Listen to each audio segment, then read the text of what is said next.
dès samedi, quand le colonel qui chapeaute le CAPSAT a annoncé le ralliement de l'armée au mouvement, il a été évidemment très applaudi.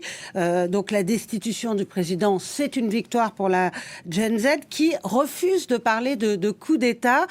Il s'agit d'un réveil du peuple porté par les militaires.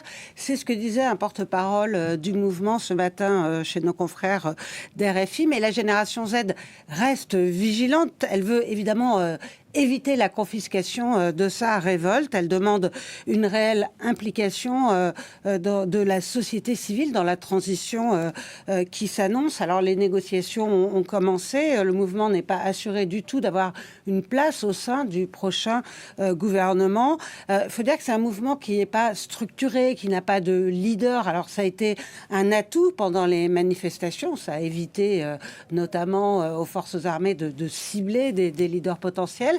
Mais aujourd'hui, c'est plus compliqué puisqu'il s'agit éventuellement d'assumer des responsabilités, d'occuper des postes de pouvoir.